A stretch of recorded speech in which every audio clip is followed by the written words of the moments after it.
Yeah, the recommendation is to go with someone else, but that's just because we wouldn't cooperate. Stuff I gotta know. We were going in a different direction. Just to cooperate. I don't know. Hell, Which it's is 9 amazing. o'clock. Yeah, let's go. No.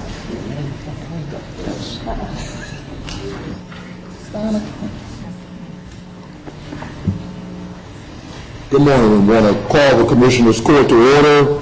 Declaring a quorum is present. All legal notices have been posted and the court is duly called. Can I get a motion to open the court? So moved. Second. Got a motion and a second. Any unreadiness? All those in favor, let it be known by the usual sign of voting. Those who oppose, same sign. Bailiff, will you please open the court? All right.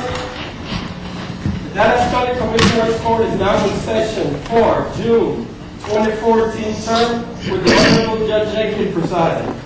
Please remain standing for the invocation. Thank you. Today the invocation is going to be given by a guest of Commissioner Cantrell. Commissioners, our guest invocator today is Connie Jones. Come forward. She's been employed with Dallas County for 31 years and is currently the Civil Courts Manager in the County Clerk's Office. Connie obtained her master's degree in theological studies from Vision International University and her master's in business administration from Texas Women University. She and her husband, Tony Jones, are active members of the Beth Eden Baptist Church, where Connie serves as the church clerk, announcement clerk, and is active in the jail ministry. Thank you for coming, Connie. Please bow with me for a word of prayer to God. Dear Heavenly Father, we come before you today, first of all giving you thanks for being God Almighty. We are truly mindful of your word. Trust in the Lord with all thine heart, and lean not unto thy own understanding. In all thy ways to acknowledge you, and you shall direct our paths.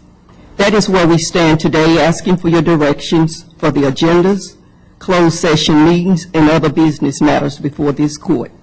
Commissioner Daniel, Cantrell, Price, and Garcia, and even Judge Jenkins, we appreciate their quality, their character, and their strength.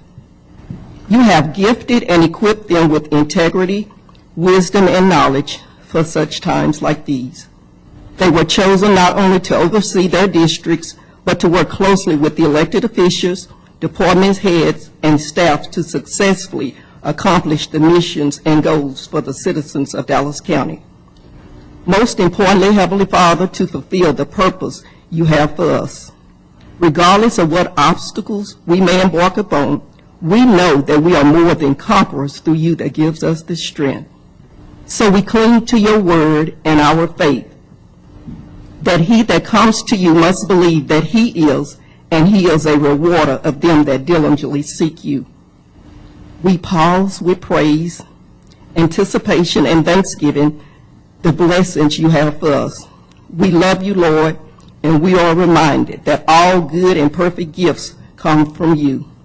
These and other blessings we ask and claim in your Son, Jesus' name. Thank God, and amen. Amen. Thank you. Thank you. Welcome to this edition of the Dallas County Commissioners Court. We will be addressing those issues that are on our agenda, and then we will take those matters for briefing for next week's agenda, and any matters that are applicable under the closed session agenda, we will address those. The resolution this morning is Commissioner Garcia. Thank you, Chairman Price, and colleagues, members of the audience. I'm very honored today to give a resolution to Carter Blood Care, and I'm going to ask the delegation to come forward. We're going to give this resolution for World Blood Donor Day, which is this June 14th, this coming Saturday. And let me tell you why it's so important for me. Not only because, as we know, the United States has some of the best blood banks here in the United States, but also because blood truly saves life.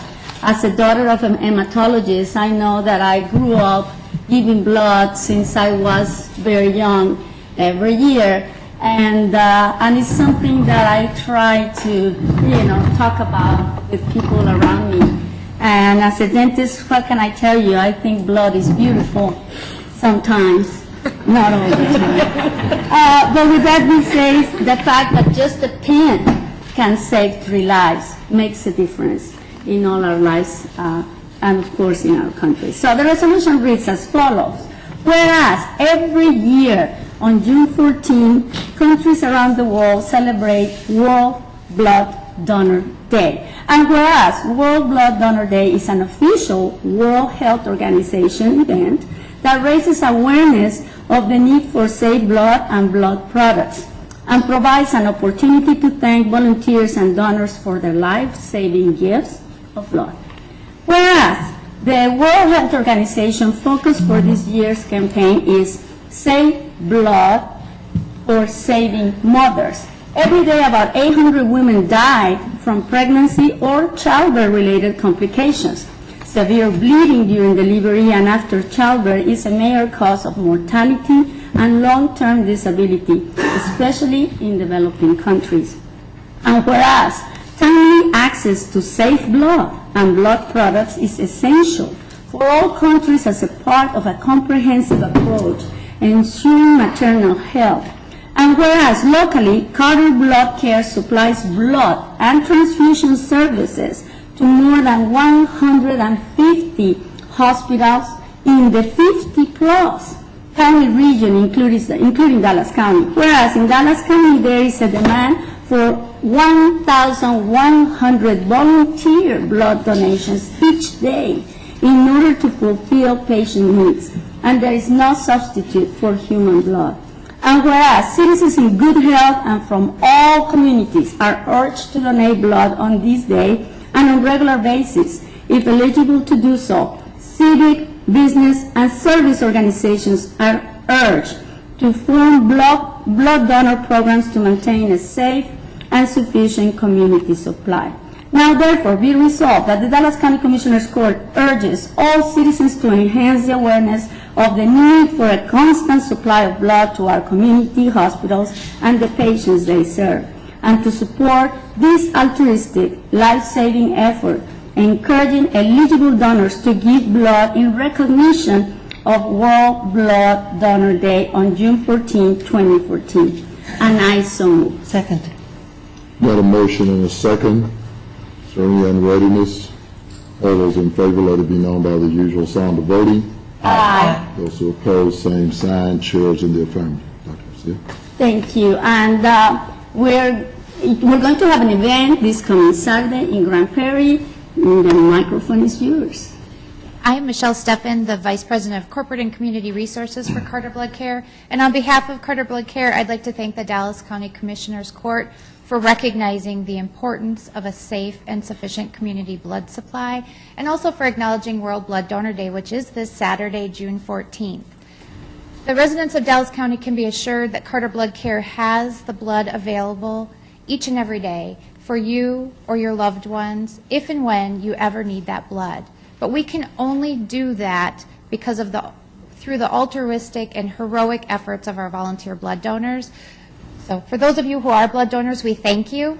And for those of you considering blood donation, please take the time to do so. We need to collect 1,100 units each and every day to support our communities. Thank you.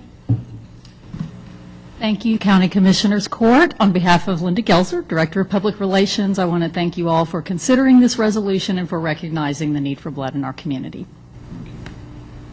Good morning. My name is Juan Carlos Reynoso. I'm the multicultural consultant for Carter Blood Care, and on behalf of Carter Blood Care, we want to thank you, Dr. Garcia, for taking the time to be our champion in Dallas County and to help us prove that awareness and education is going to help us a lot to save lives in the future. Thank you, the Dallas County Commissioners as well. Thank you for this reminder, because it isn't until you don't have it that the cry goes out for blood donations, and so thanks for keeping up so that we don't have that hue and cry for the shortages. And I encourage everybody, Mr. Reynoso, we're going to do it in Grand Prairie from 8:30 to 12:30. Okay. Yes, the City of Grand Prairie has taken their leadership forward by hosting the first World Blood Donor Day in Dallas County, and we hope that other cities in the county will take the lead as well for future World Blood Donor Days, and it's going to be this Saturday, the 14th, from 9 a.m. to 12:30 a.m. at the Farmers Market in Grand Prairie, Texas. So I encourage everybody who hasn't donated blood this year to come and join us, buy some healthy vegetables in Grand Prairie and donate blood. I already did it, but, I don't mind doing it again. It's easy. Remember, the needles now are painless, and they give you some sugar afterwards. Promises, So- promises, promises. Actually, blood, Carter Blood Care does deliver, Commissioner. They have all kinds of nice treats afterwards now. Okay, thank you all.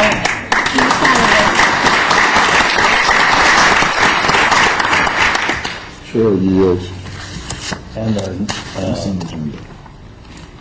Consent agenda. next item is the consent agenda. Is there a motion on the consent agenda? So move. Second.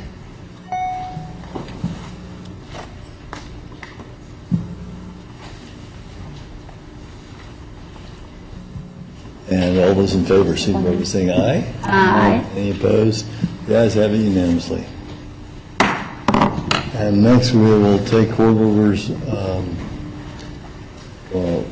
1 through 22 with nothing pulled. Is there a motion on 1 through 22? So moved. Second. Any discussion on court orders 1 through 22? I just want to make some comments, Judge, on items 16 and 17. I'm, Commissioner Pratt? No. No. Yeah, I'm good. Okay, done. Okay, and like I was saying, item number 16 is the Coombs Creek Multimodal Pathway connection to I-30 bike pedestrian bridge. It's an MCIP project, and this is very important, for the connection, in my opinion, from downtown to North Oak Cliff. And I'm excited about that. There was an editorial just last week. Mr. Martin was kind enough to send it to me about the Dallas Park Department talking about having a 360 trail system in Dallas within 5 years. And that makes me extremely excited, because if Dallas has that timeline, my vision is to have that 360, in Dallas County, hopefully within 10 years. I think that sounds a little bit more particular, please. But with that being said, I want to thank my colleagues, of course, and all our staff that has supported all these trails. This is one property that we have talked about it, and it's moving on, colleagues, and I'm delighted to have that one. The same thing happens with item 17. This is the Cockrell Hill Road, also designed, and this will go pretty much from Illinois all the way to Davis. So talking about that vision that goes around Dallas County, little by little, and helping with the city of and working with the city of Dallas, I think we have a bright future when it comes to trails and open space in Dallas County. And I also want to thank our board and Mr. Losberg, for their leadership and continue to moving all these items forward. So thank you, and I will vote in favor with gusto. Other question? Any other comments? And I want to commend Dr. Garcia on the Coombs Creek Trail project. That's a great project that'll connect downtown to West Dallas. So question's been called. All those in favor, signify by saying aye. Aye. Aye. Any opposed? Ayes have it unanimously. And next we have our briefing session. No. Time sensitive. Oh, I'm sorry, I'm here with the time-sensitive court order. Is there a motion on the time-sensitive court order? So moved. Second, we have speakers on 4. Right. All right. Will the bailiff please read the rules of decorum for the public speakers? All Commissioners Court attendees are hereby advised that this meeting is conducted in accordance with the provision of the Dallas Code, Section 74-71. Visitors and registered speakers are to preserve order and decorum at all times. Personal, profane, slanderous remarks are not appropriate and will not be allowed at any time during this public meeting. Any and all clauses be kept brief in observances. Disruptive visitors and our registered speaker may be removed and subject to the penalty provided in the state of Texas Penal Code, Section 38.13, 42.01, and 42.05. Registered individual speakers are limited to the maximum of 3 minutes, and the maximum discussion of any one topic is limited to 30 minutes. All right, and our first public speaker is Mr. Johnny Rogers.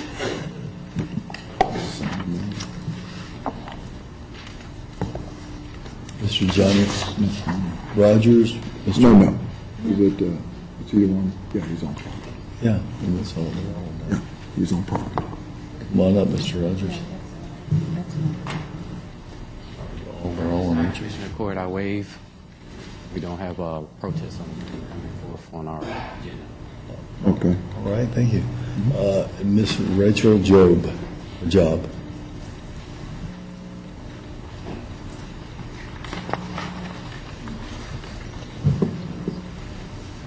He waves, and then she waves. My right to speak also, if there's no Okay, Okay. protest. thank you. If you waive your right to speak, thank you very much. Mr. James Hubbard, do you likewise waive your right to speak, or would you like to speak?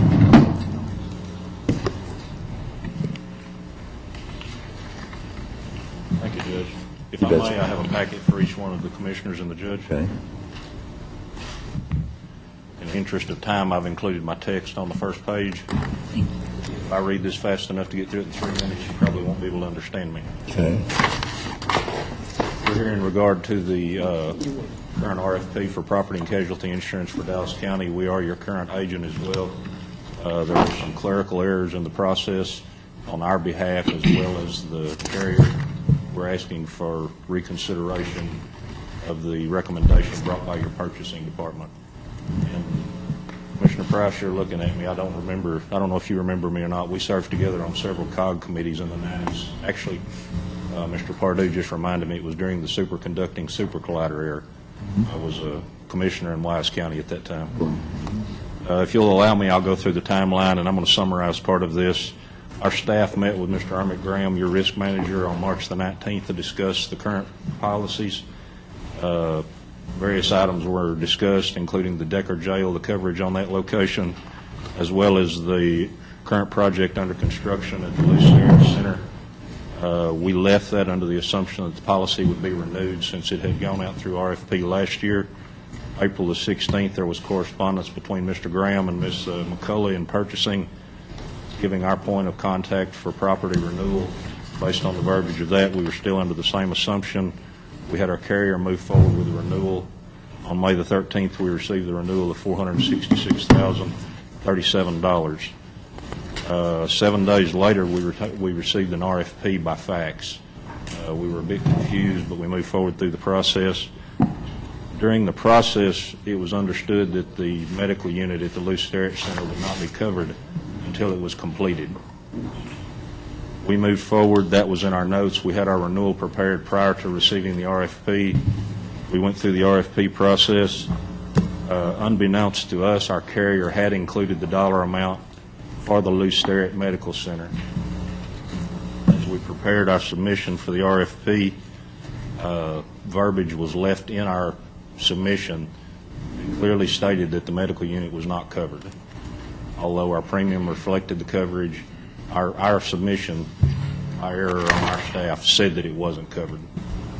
We've been through the process. We visited with Ms. McCullough, and because of our clerical error, even though we are the low bidder, our bid is being rejected for noncompliance because of that statement. Your packet contains confirmation from the carrier that it is in fact included, as well as an explanation. If you'll look behind tab 2 at the back of your binder, this is y'all's statement of values. It was included with the RFP. If you'll notice, items 12 and 12A are both the Luce Sterrett North Tower. You're saying that this was included? Yes, ma'am, it is included in our price. In fact, if you notice the difference in the numbers from the renewal quote we received to the actual price we submitted, there's an increase that is in accordance with the increased $44 million in value. Our carrier combined 12 and 12A and 13 and 13A. If you'll go to tab 3, on the second page noted as 2 of 11. You'll see where in this one, they actually included in the description for the Mill-Decker Jail, Detention Center, and parking garage. Going back to page 1 of 11, item 5, they failed to correct the description for the Lou Sterrett Justice Center tower. Tab 4 is a corrected copy along with email from our carrier explaining that it was covered.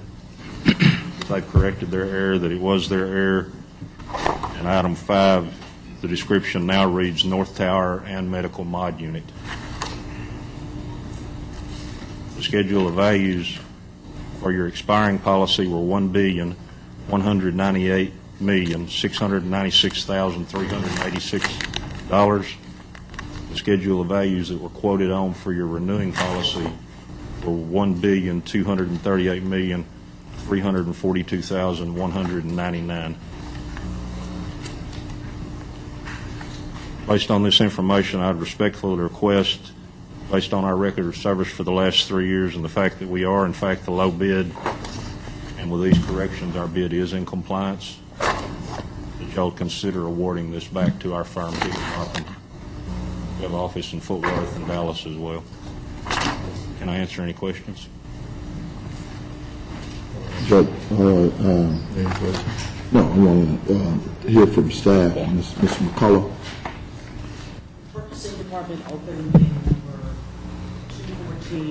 214-047-6429 on June 3rd, last Tuesday.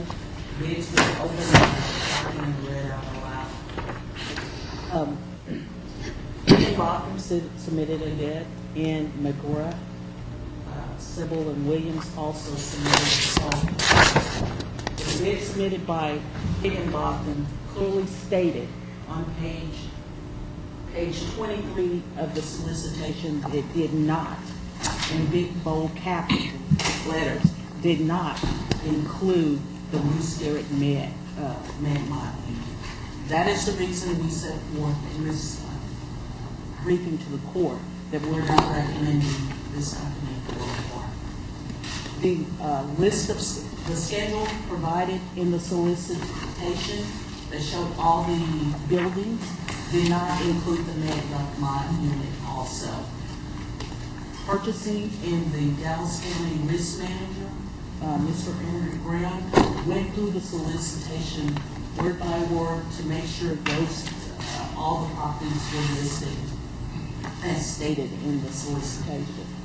We called Higginbotham on Tuesday evening and asked him why didn't their company submit a proposal on the Lou Sterrett medical med unit, and they stated it did not include it, and we can add those additions when the building is completed. Well, we also called McGrath Williams to make sure that that unit was included. Their proposal included it, and they had the list of values associated with all the buildings that added up to or more than what we requested. When we did talk to Mr. Hubbard, yes, when we did talk to Mr. Hubbard, he did clearly state on Tuesday night that it did not include the med mod unit. We based our award on that, what Mr. Hubbard stated, and also what he stated in the proposal. Wednesday morning, he came back and said, okay, our insurance carrier stated it included it. He was Mr. Hubbard also knew the pricing of the second low bidder at that time. And so it is, excuse me, Judge, it is a position of purchase that you have complied with all that was set forth. Yeah. It was our recommendation based on the proposal submitted by Higginbotham and Britt, Silver, and William, that the lowest and best bid for Dallas County based on complying with this specification is the second lowest bid. Which is on McGrath Sybil? Yes. But what we hear right now is that it was included. Yes, ma'am, it was. There was, and After the fact or on the original bid? in the original bid, but due to two clerical errors, one by our staff that included the statement that was in the prepared renewal we had prior to the RFP. We had already prepared Dallas What County. you're saying is, on the first one, since the medical facility is not finished, you did not include. Yes, ma'am, that's Okay, correct. gotcha. So That's- that's exactly what you're saying, Ms. McCall. Okay. Just wanted to be sure that I understood correctly. Those documents were carried over. Our staff didn't prepare a new submission just because the county had released an RFP. We had already, in fact, prepared a renewal. We were still under the assumption until the renewal was released, that since it was at the first renewal of a new policy, the policy would be renewed. So our submission overlapped. At the same time, the carrier combined item 12 and 12A and 13 and 13A and failed to put the correct description. When Ms. McCullough called me, I looked at the description and said, I see the same thing you see, it's not on the description. Confirmed it with the carrier, they acknowledged their mistake, and that's how we got to where we are right now. Under the whole process, we were informed by Ms. McCullough that we actually weren't the low bidder the first time we spoke. We were told that we were $5,000 higher. And in those conversations, if I'm beat on price, I'm beat. I'll take my beating and go on. Whenever we received the letter of non-compliance Thursday afternoon of last week, and we read that we were in fact the low bidder, but we were being passed over due to a technicality, that's when we chose to dispute it. Mr. Himberton, that technicality was in the RFP. So, How much, what's the delta between the two bids? There's approximately about $12,000 difference in the cost. Oh, okay, well, Well, there's 7 according to the documents that we have. If you look at the engine, if you take out the consideration for the engineering cost and just look at the cost for the terrorism, policy based on terrorism, there's about approximately $12,000 difference in cost. he's 12,000 lower? And we're lower. They're $12,000 lower, but they did not clearly, they stated clearly in their proposal, sir, that it did not include the med-mod difference, and we asked all our proposals. Whether it actually does, that was a typo, or no, it doesn't. It does, in fact, and you have Does in fact behind include four. it, but you can see how she could be confused that it didn't. Well, I understand completely. I'm not disputing the work your purchasing department has But done. you both agree now that it does include everything, and he's 12,000 lower, Yes, sir. right? After the fact. It's after the fact, sir. Well, it was included the entire time. What was not was the statement that said it wasn't covered, and that was a carryover from a prior proposal we had prepared. So the final numbers did not change from so the final numbers did not change from the original Did not submission? change. They've been exactly the same. Had Dallas County not requested the number for the additional $44 million in coverage, your policy would have cost you the same thing it cost last year. And if we bring this back next week and save the taxpayers at $12,000, what's the downside? Are we left without coverage for a week? We asked the Boston. That's not right, Judge. They say it's no. Sir, Is there a downside other than we will not process? have Are we coverage on our bill. for a week? For one, if you come back, your policy expires Sunday. So we wouldn't have it for 48 hours? Yes, sir, and we asked our carrier, Ms. McCullough asked us to investigate a 30-day extension. Our carrier wasn't willing to give that, but I can assure you, I can Was not willing to give it? not for 30 days. I can secure you a 7-day extension. That's not the point. The point is that it was clear. He said that they made mistakes. And Commissioner, you've been here before. You call it technical, but you've been here before. So that clearly was not compliance when in fact, that they were reading from the documents that you submitted. And I appreciate that, and I appreciate the work that the purchasing department is doing. I'm just looking at this from the standpoint of, we've got the taxpayers, they're going to be out $12,000 if we go with the one that we have today, or they can save $12,000 because the one that's $12,000 lower had a typo in it. I'm kind of thinking we need to go ahead and have these two companies work this out and bring something back next week and save the taxpayers $12,000. Well, we need to vote on it today. That's right. You're not alleging that, you're not making a statement. He was very clear about the dollar amount did not change.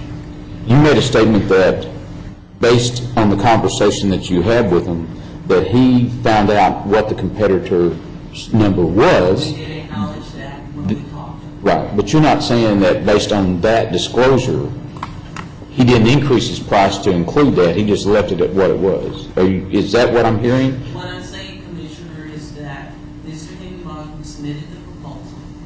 He stated the price in his proposal. We also told him it is public information. It was a public bid opening, what the cost of the new, what the other company bid, there was only two. He had that information. He stated very clearly on Tuesday, Mr. Graham is my witness, stated very clearly on Tuesday evening that it did not include the med-mod unit, and that if we wanted to include the med-mod unit, that it could probably be under our builder's risk until it's completed. The same builder's risk is offered in the other vendor's contract also, if we were looking at that instead. But we're making our recommendation to award based on him stating very clearly that it did not include the med-mod unit. And then on his list of scheduled equipment, location, it does not include the med-mod unit. Now, this current solicitation also removed the Cliff House from that location.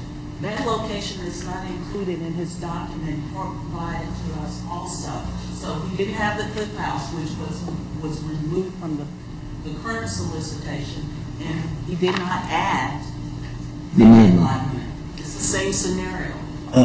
Understanding I understand what you're saying, but what I'm asking both of you now is, are there material differences in the coverage between your product and the product that you awarded,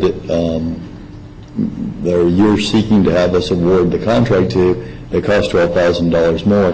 Now that you've discussed this, is there anything that is covered in the $12,000 more policy that's not covered in this low bid policy? That's not the question. The question But that's is- my question. Okay, that's... Can you answer that question, please? Don't confuse it.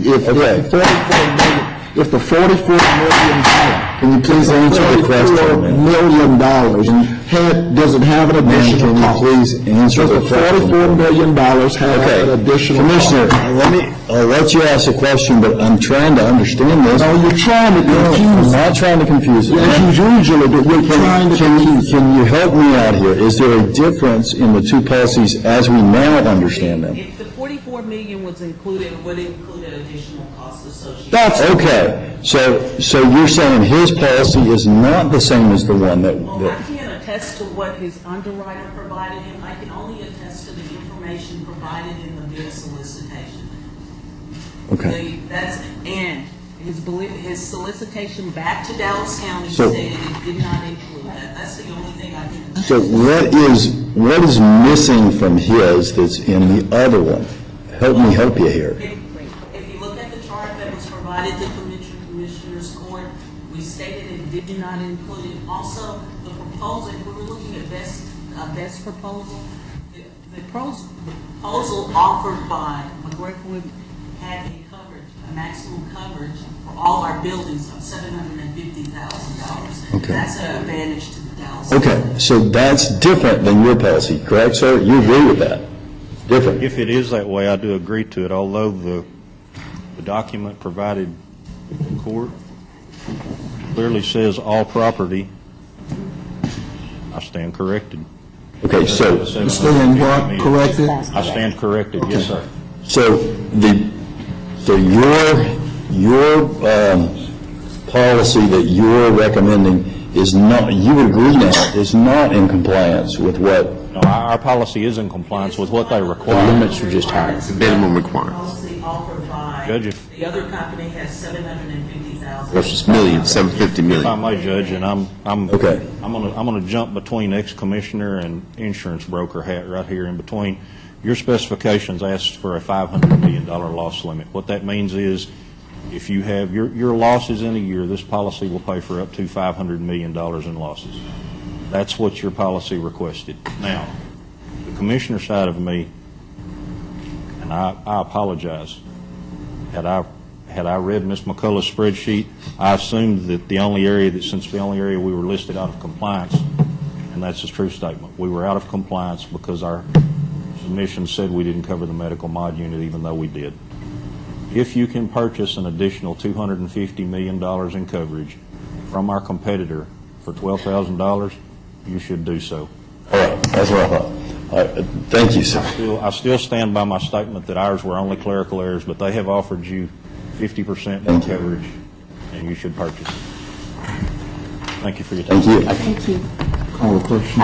All right. I also wanted to thank Ms. Blair for the stormwater map. I mean, Don't confuse you. no, just, then we can vote everything.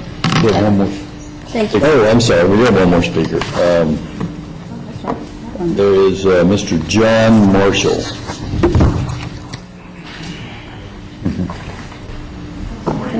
I'm Mr. John Robert Marshall from McGriff, Siebel, and Williams. I just want to say thank you for your time, and we appreciate it. Thank you. All right, call the question. All those in favor of the contract as presented signify by saying aye. Aye. Any opposed? Well, we're voting on quarters 1 through 4, time-sensitive quarters. I beg your pardon. All four, signify by saying aye. Any opposed, signify by saying nay. The ayes have it unanimously. All right, and this takes us to our briefing session. Mr. Martin, would you please take us through our briefing session? We have a couple of discussion items to begin with. First one, Commissioner Price had asked to bring back the jail change with Dallas County criminal courts and also jail population. Yeah, and the reason I'm here with this issue, we have a jail population meeting, by the way, this week, and I know Mr. Pugh is here. I've also asked for some other information. I don't know if y'all got the information in regards to, you get your jail pop information, the totals of dispositions by the courts. And then you got the felony courts pending disposition and the monthly jail chain average. I continue to say the same bottom feeders have been the same bottom feeders. But what concerns me is two things. First of all, the unset cases. As of June the 9th, the number of unset cases by 4 courts outnumber basically all the rest of the courts combined. And it's still a coordination matter. I guess the other issue was, and Mr. Martin, some of us did this a few months ago, what's concerning me in the Sheriff's Department is that every day the Sheriff's Department is moving about 300 individuals every morning. And if you'll recall, the Texas Commission on Jail Standards kind of peeled us back and said we could not begin to move those individuals no more than 3 hours, I think it was, before court. Well, what we're doing is that we've peeled them back, but we're moving about 300 individuals.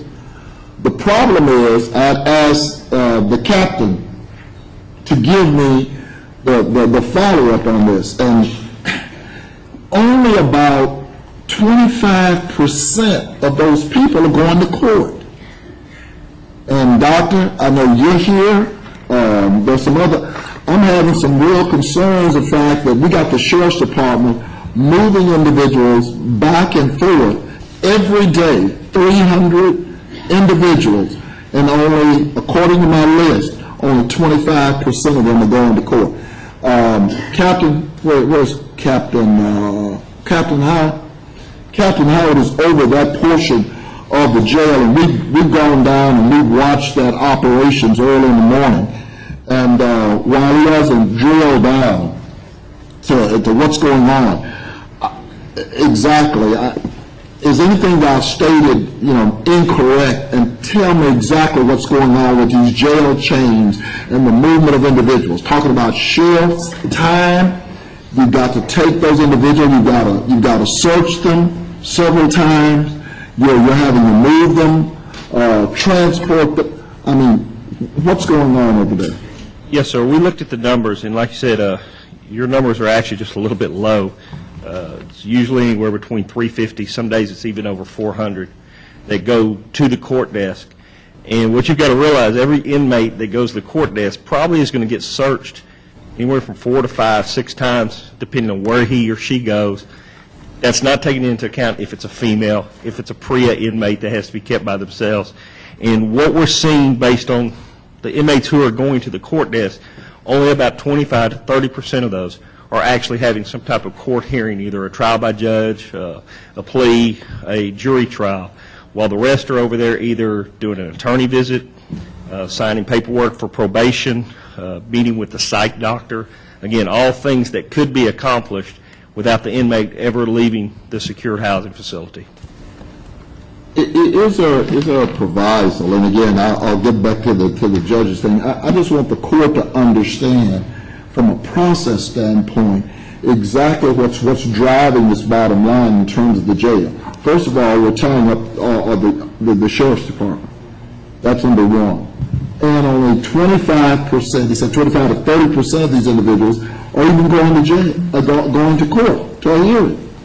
So why are we moving them? Why are we moving? And again, only the judges can order that. You know, we talk about coordinators, we talk about this, and I'm segueing in. Only judges can order that. Attorney visits, you know, and I don't know, Ms. Richardson, I would take in the public defender domain that when your individuals have to see, we don't call them to court. Do they go to the jail as opposed to transporting those individuals over here and then visiting with them?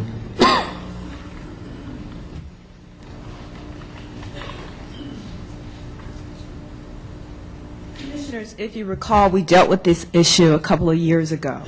And one of the reasons why we were so excited about the video conferencing equipment was that it would help individuals to talk to their clients, so you wouldn't have to go over to the jail unless you actually need to talk to them in the privacy of that holding cell. The bottom line is this.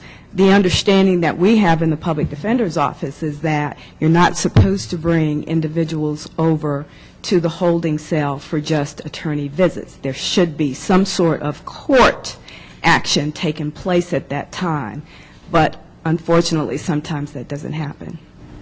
And why doesn't it happen? Well, you know, sometimes it's because attorneys are going from court to court. Those attorneys that are practicing in other jurisdictions, a lot of the restrictions as they relate to PREA and the females being brought up cause significant delay sometimes. So you may have an attorney that has to be in court in Collin County, for example, and so they wait for their client to be brought up, and if they're not brought up at that time, then they leave. So there are any number of different issues, or if an individual is brought up to talk to their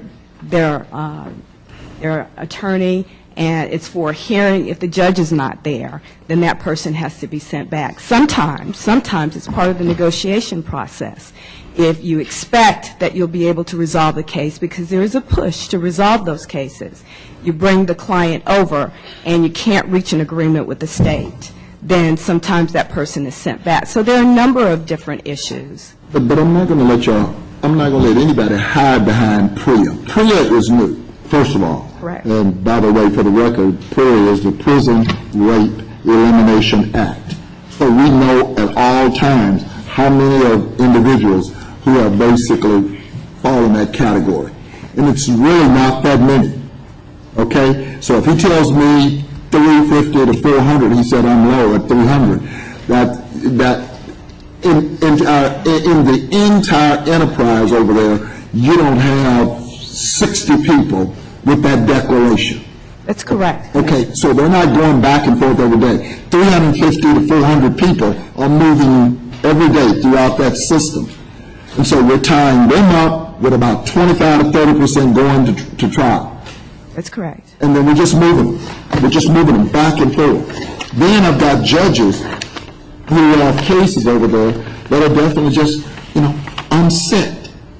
They're not setting the cases.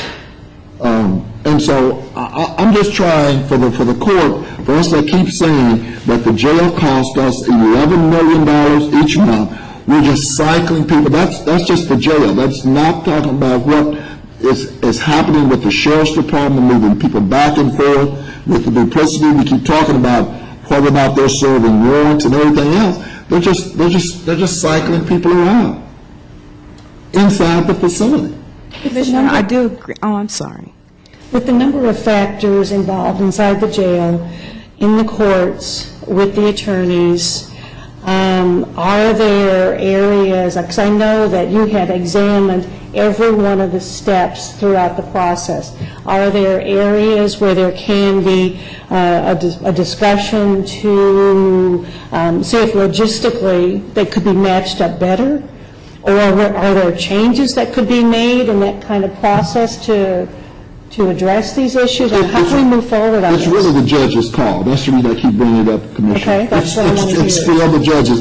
In fact, we met last week with the consultants, and at the end of the day, it still becomes the judge's call, whether or not a case is moved, whether or not the state moves, whether or not the defense moves. It's the judge's call. I also understand that in the last 2-3 years that there have been attempts to standardize some of the routine actions that are taken within the courts in order to address the logistical movement of people.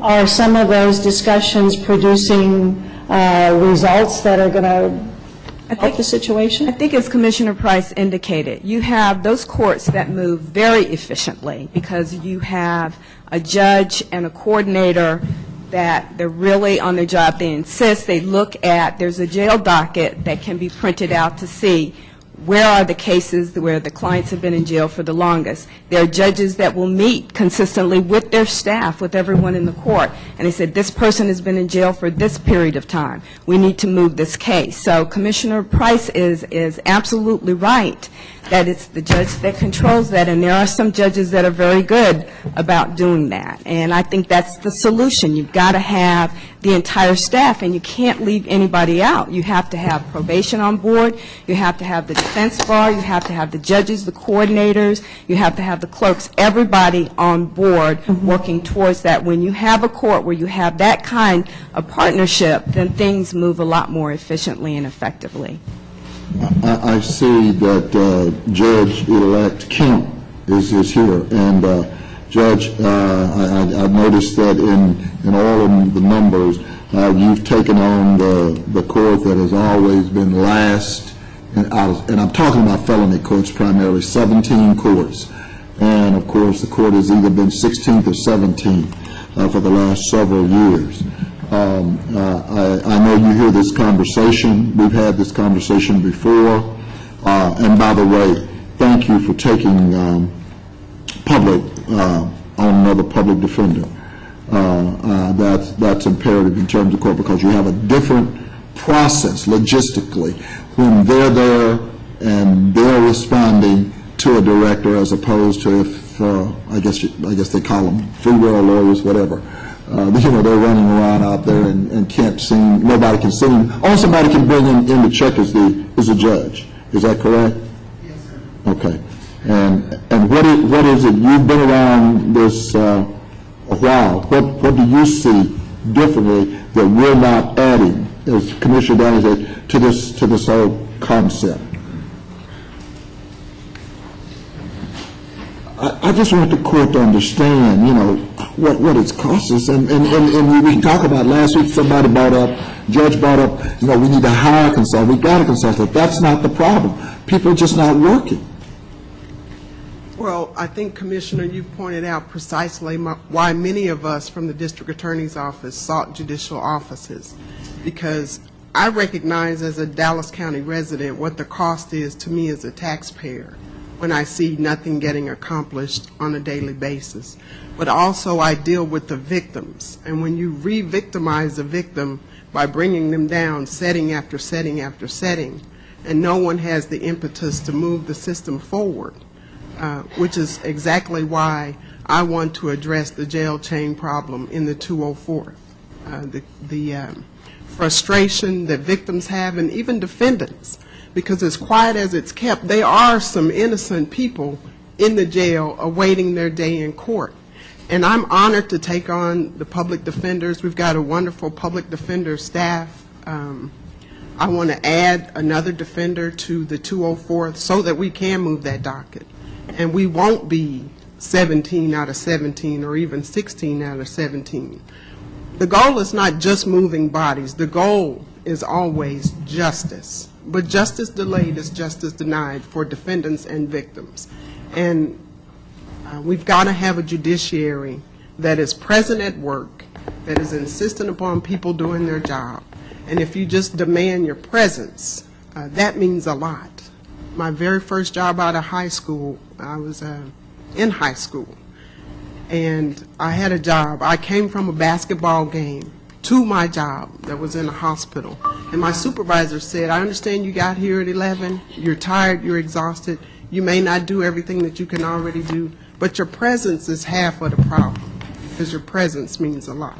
And I promise you, as the commissioners of Dallas County, I will be present, I will hold people accountable. Those campaign promises I made weren't just statements. I will be holding the defense and the district attorney's office accountable, because I've talked to far too many victims who've had justice delayed.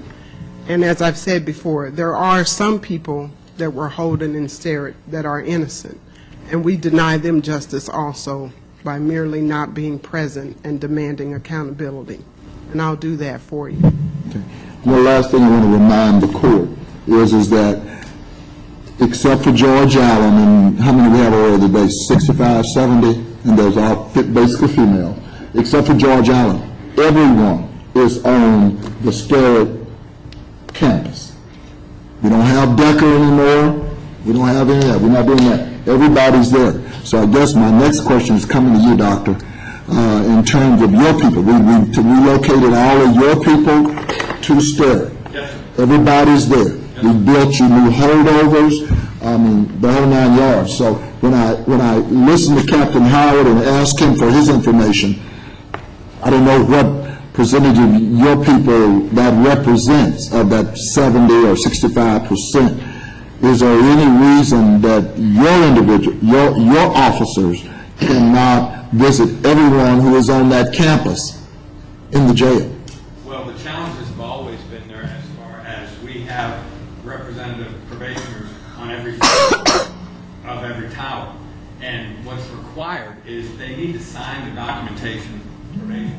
We've not had the infrastructure to send a fax over to every floor of every tower, to have them sign it, return it back over to us, sign. That infrastructure doesn't exist. I believe we tried to pilot a while ago, and no offense to the jail, but it's huge. And to try to get that documentation there in a timely fashion was not working. So I'm going to believe, just having this discussion here with you, that those courts are directing those officers to go ahead and put this individual on the jail chain to address it. Those pieces that we've been allowed to make efficiencies upon, we're working towards daily. That being our tax evaluations being done, they may be part of the population that's being moved over.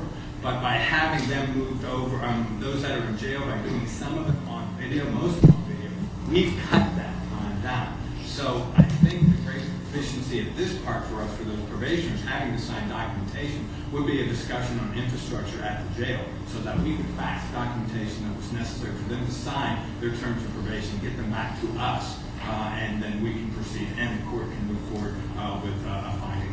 You mean to tell me that it's got to be easier than what we see? Captain Howard just talked about shaking them down 3 or 4 times, locating them, and if you've been over there, as I said, when they start having to move, they have to feed, and then they can't move them, as I said, the Texas Commission on Jail Sentences before a certain time. So it's got to be easier to talk about faxes on every dadgum level, and so I mean that's kind of a no-brainer.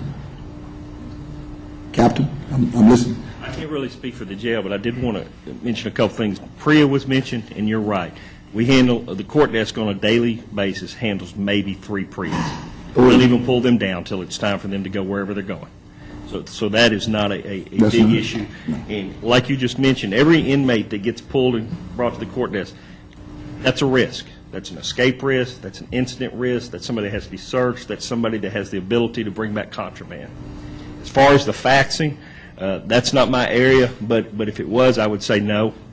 The officers in the jail already have jobs to do. It's not like they're sitting around looking for something else to do. I don't see them being able to do that. Again, not my area, but, we're talking about a person being pulled, searched, sent to the court desk, searched again, sent to a court, signing a piece of paper, and going back. And that's killing us.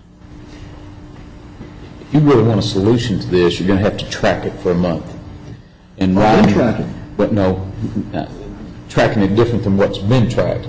In other words, you've got to find out, you're going to have to, each disposition with each prisoner, you're going to have to track exactly what took place, what the reason was they were put on the jail chain, and then what transpired. And you're going to have to follow, you've done that? I'm telling you, between Mr. Pugh, between the captain, yes, that's the only reason I can keep going around this. Not every last one, but Commissioner. Well, now, wait a minute. You just told me. But you heard Dr. Noyes come up and say, look, there some reasons that people get put on that chain that we may not know about. Until you know specifically why those individuals were put on the chain and then what transpired. But Commissioner, I appreciate that, and I'm kind of hearing echo from what I heard last week. I just heard Captain Howard say 75% of these people, or let's say 70, are not, what all Dr. Noyes is saying. Well, what you're saying is, Captain Howard is saying nothing transpired with those 75%. No, I'm not saying. Okay. A court hearing, but there may be other things within the system that the person's name, let's say, a certain court. And probably our next presentation might help us in some of these items. They keep this many of them saw attorneys, this many of them Right. had a hearing. Okay. We keep that not by name, just by numbers per court. Well, that's the information that needs to be published. In other words, if you're going to shine the spotlight on individual courts that are abusing the transfers, then we ought to shine a light on it and show exactly what that's costing. We have the data, we've just never compiled it in that manner. Okay, then why not? I mean, let's get that up. And Commissioner, if I could weigh in, this is not a new issue. We fought this movement in jail change and who's coming and whether or not action happens for a long time. We really haven't looked at data on this recently, and I will get with Captain Howard, and we will have some answers for us at Jail Pop on Friday. By court. By court, because you do have to realize a lot of activity has to happen for cases to move. Absolutely. But we clearly, at a rate of a look of 25% dispositions is not an acceptable rate. So we do need to get with Captain Howard and dig into this, and it has to be court by court by court to see what the functions are. After last week, let me tell you what I did. I went to all of our felony attorneys, and I asked them to go to their courts and to pull the pending court docket for each court, which they did. And then I went through every single one to highlight if there were cases that were passed and had announcement listed. I went to that attorney, why is this case being passed for an announcement? Has this been set for something, especially those that have been passed more than one or two times? So each and every single one, you can go through there and see that. And I have the opportunity, because they're in my office, to go to them and say, you need to be able to explain why these people are still in jail. Is it because there's a trial setting and it had to be reset because a witness wasn't available? Or are you doing some investigations? What are the reasons for it? So the capability is there to do it for every single court. Right. And you can do that. And as Commissioner Price has said, the judge and the coordinator determine the other side of it. That's correct. But Lynn, a lot of these cases aren't yours, so what are we doing for all the private attorney cases? Well, that's what I'm talking about. But what's your solution? But, it's to continue to say.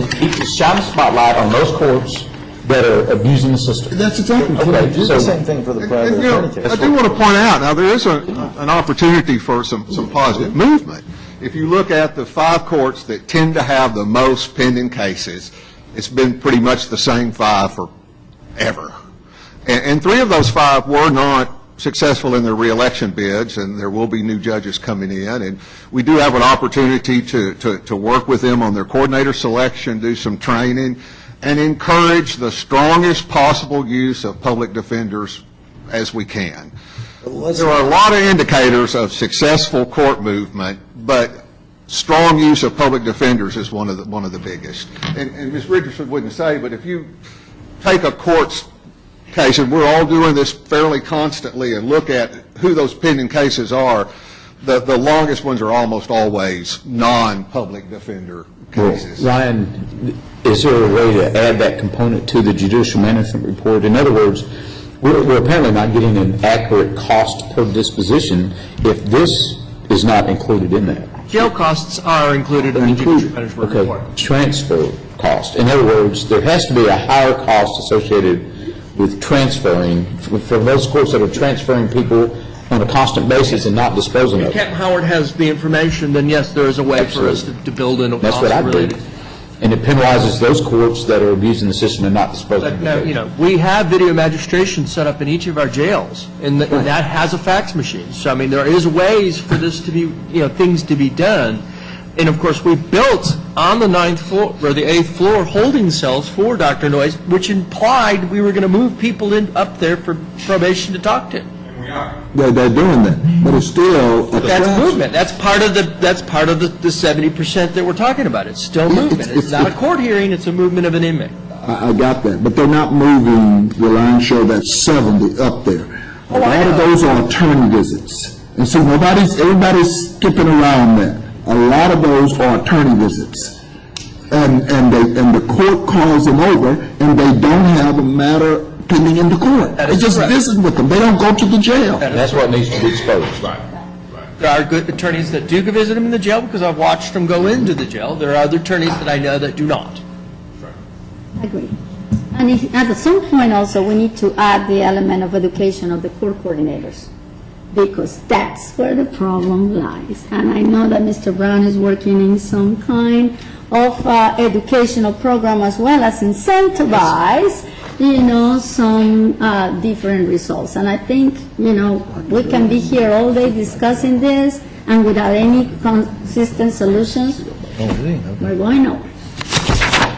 And, you know, the next presentation might help us also to work in some of those items. Yeah, well, we're still on this. Okay, thank you. Dr. Delaney is here to talk on. Just a note that of the people standing up by the podium, that they're coming from 5 different departments. There's a sheriff, there's a judge, there's 2 administrative persons.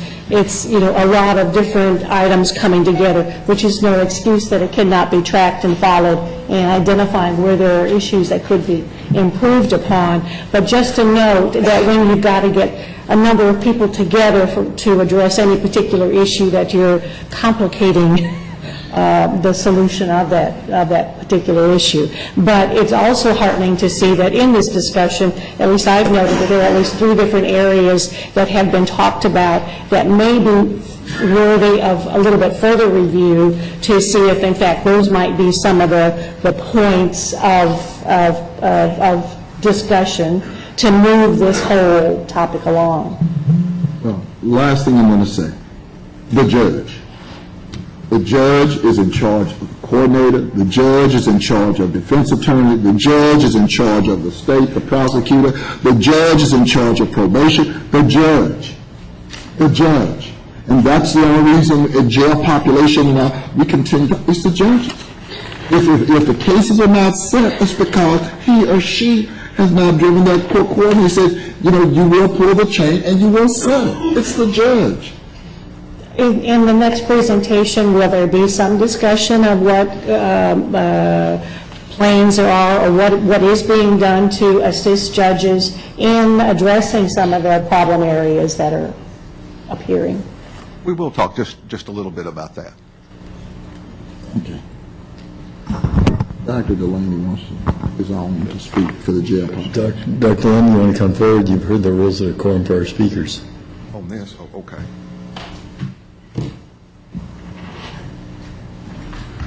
Good morning, Commissioners. My name is Marvin Delaney.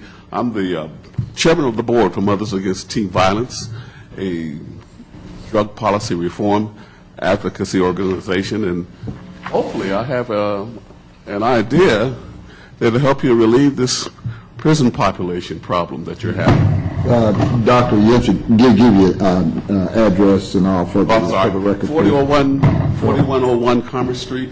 Who's doing the timing? I don't see the clock up.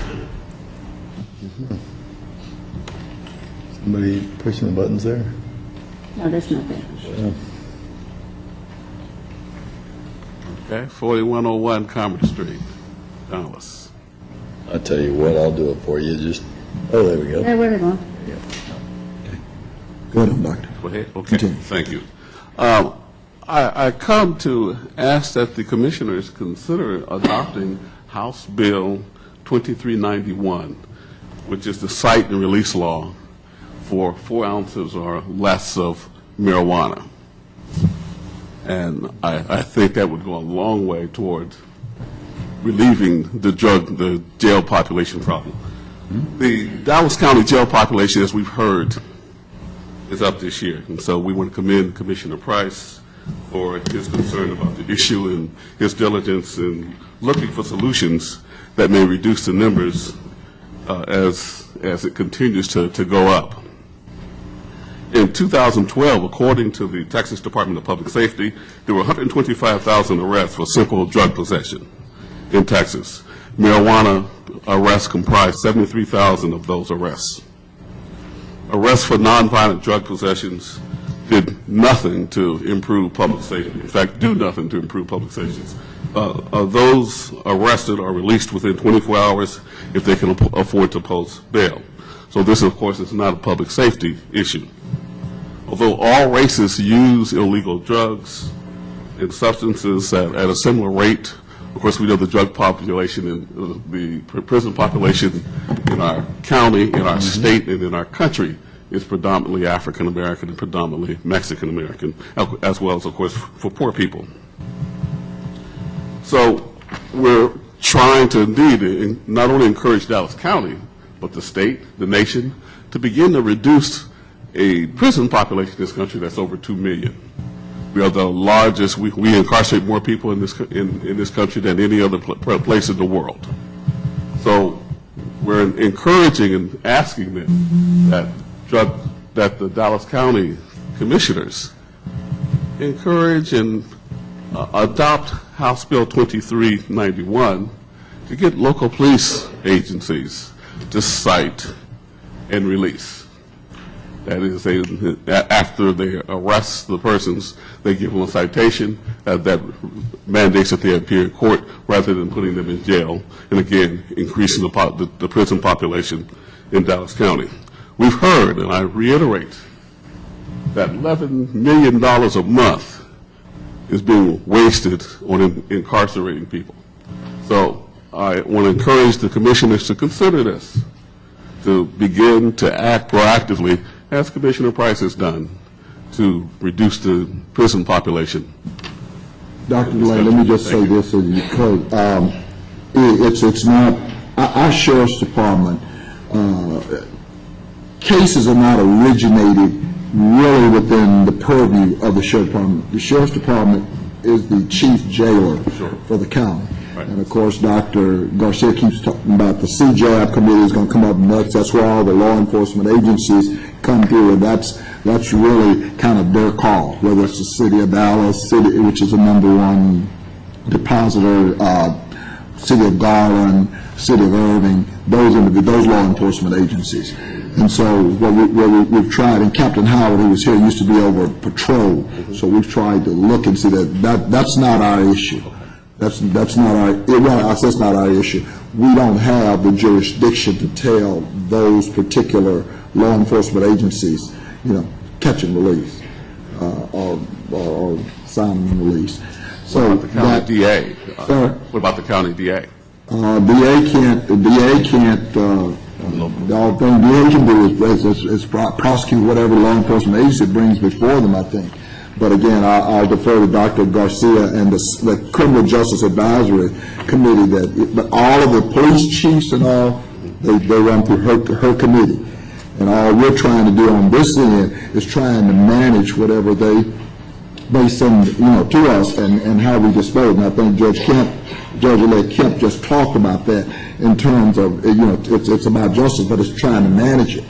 On every Monday, in our committee meetings on Monday morning, based on our population, as I said, we're looking for beds. You heard them talk about PREA. Between females, I think we have about 800 females, Mr. Pugh, if that's where we're at now, about 800 females. When we get a 900 females in our system, it's catastrophic. We can't find them. I mean, we have to open new floors of the jail. And so, believe me, we're all on the same page, but that particular matter under that HD, it's got to come through criminal justice advisory and all those law enforcement agencies. Well, I plan to attend the next meeting. Thank you, Dr. Delaney. Thank you. Thank you very much. Question for Mr. Stretcher on that. How many people, if you know, currently are in our jails for possession, not distribution, but possession of under 4 ounces of marijuana? I don't know the answer to that. We're getting some data run. I know someone had talked about cite and release at court a couple of weeks ago. We actually did that. We did a pilot on that back in 07 and 08. What we found was there really weren't that many arrests for only those cite and release offenses. Okay. When they came to us, it usually came along with other offenses, or it was warrants we were serving for, outstanding cases. Second problem we had was getting the folks back into trial. We were trying to use a kind of paper ticket system and merge it with our mainframe, and it was very challenging, and less than half the folks came up to court. Then we also found most of the law enforcement agencies that were using this were off-duty officers using it, on their part-time jobs at Target or somewhere when they'd catch somebody with a theft, and they'd do the cite and release, and we had a real hard time getting folks back in to testify. But that was back in 07, 08. The circumstances may be different. We first need to know how many cases are we talking about. Right. Is it enough of a universe of cases to be worth the effort? Then, just like Commissioner Price said, it really does have to come from the law enforcement agencies.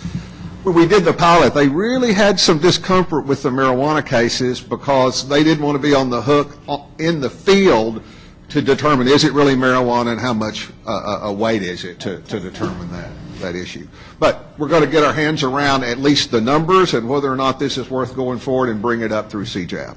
Thank you, Mr. Stretcher. Thank you. Thank you, Doctor. Thank you, Doctor. Thank you, Mr. And so I think if the court is okay with this, we'll kind of move on into our Sounds Criminal good. Justice Advisory Board presentation. Yes, and colleagues should receive this presentation 5 days ago, draft, and you have the opportunity for comments.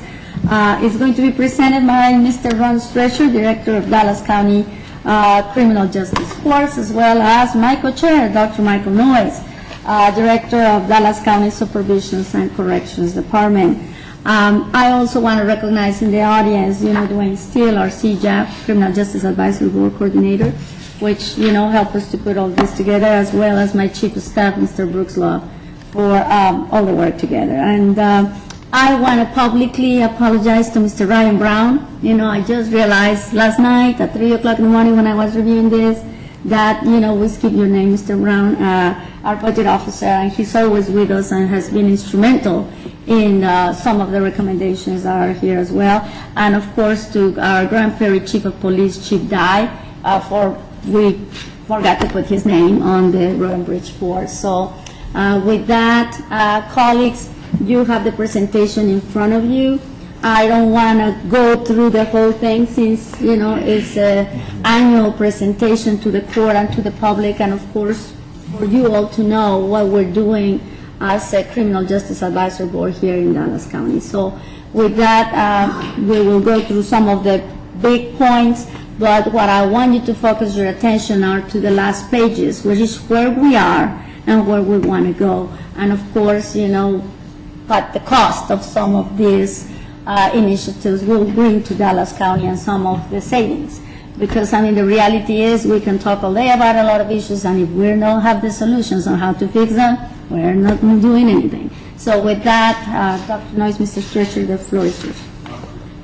Thank you, Doctor. Again, I won't read through this. It is here. I think if you summarize what CJAB here to do is make sure we're all getting together on a regular basis and attacking our issues and problems in a coordinated manner. We do share information that's critical, things we may not have known is going on out there. And we do use this to enlist the law enforcement agencies and other partners to get on board with us. Ron, if you'll go to the next slide. And let me point out, we've got 2 slides here on our membership, and this is really what we kind of call our required members to ensure that we're getting broad participation across the system. And that's where, obviously, our leadership comes from Dr. Garcia and Dr. Noyes. Dr. Daniel participates, Judge Jenkins. We have a City of Dallas rep. We wanted each road and bridge district to have a dedicated rep, and it tends to be law enforcement agencies. But I do want to stress, this is not an inclusive list of everybody that's involved. We're very inclusive. Many folks come. Some folks come for a short time for a specific issue, but any and all are welcome to participate. So let's talk about some of the things. Now, obviously, we just spent quite a bit of time talking about jail pop. But I do want to highlight about the 4 things going on. We did have some pressure from TDCJ closing a couple of units. And that slowed our movement, and it really hadn't come back. I think we're all still working on the Michael Morton Act and the impact that has. It has changed the requirements for discovery. Now, we were way out ahead of that, and it's a credit to our public defender and district attorney staff. They started working on this as soon as they knew the law was out there. I think some other counties got caught a little bit more flat-footed on that. June of last year we started. Yeah. And so we've got some standardized plea work that has helped. But we have to continually manage that. We talk about the jail and the movement being kind of a conveyor belt, and any little stop in the conveyor belt is an issue. We have seen an increase in U.S. Marshal inmates. Now, that does come with some revenue. They pay for that, but we for many, many years had 0 or 1, and we're up to 70 or 80. And then we talked a lot about the transition of courts as a result of the elections. This is an opportunity to encourage heavier use of public defenders. And we're talking with Mr. Brown and Darrell, how can we utilize the judicial salary plan to require more training and following some very standard procedures? So those are our kind of issues there. Next, we want to talk a minute about compliance with Senate Bill 7. That's the Fair Defense Act. Lynn Richardson, our Chief Public Defender, has taken on the chair of that, and Dr. Noyes had done a lot of the work. Let me tell you about this. The Indigent Defense Commission was out in June of 13, and if not for the work of Dr. Noyes, Judge McVeigh, our Chief Magistrate, is here, Ms. Richardson. Big credit to Mr. Steele and the court coordinator managers, Pat Johnson and Dana Reiser. They did a lot of work to get ready for this. If they had not done that, we might have had a negative finding from them, because we had some stuff they had wanted done that really we hadn't gotten done quite yet. And huge credit, they saved us a real negative report. Continue training on that. I think the main thing we're having to work with now is the challenges we face in getting attorneys appointed for persons who are booked into the remote city jails and then released on bond and don't come to us. And video. It is called video. Yes, sir. Thank you, Judge McVeigh. And she has championed that. I don't know if the court knows who you are, stand up, Judge. Judge McVeigh has really championed that, and I appreciate CJI, because it's been difficult, back to what I said to Dr. Delaney a few minutes ago. It's a call in those cities remotely as to whether or not they buy in. And we're not getting everybody to buy in. So this is perhaps one of our biggest and most active committee with the most ongoing work, so we appreciate their work. Elise Lindberg couldn't be here. She's an assistant district attorney. She's in trial this week, and she manages our jurisprudence committee, which kind of tries to take a systematic look. She took the lead with a lot of help from Mr. Steele on getting a photocopier for the defense bar. We're all about removing barriers, and we didn't think that was a huge barrier, but if it was, a lot of work. was a lot of work for a copy machine. Again, the standardized forms that were created to ensure Michael Morton discovery compliance, I think has really helped keep us moving. They started a small pilot in the misdemeanor courts about morning docket calls. We're waiting to kind of see the results of that. We do believe long-term, if we could get to standardized docket call times so that you know you have to be here to deal with your case at 9 a.m. instead of this kind of showing up whenever throughout the day, we think that would be a big help. And a huge thanks to Elise on that. They've also been working with the law enforcement agencies to develop some agreements around cost sharing of fees for foreign language translations and forensic testing.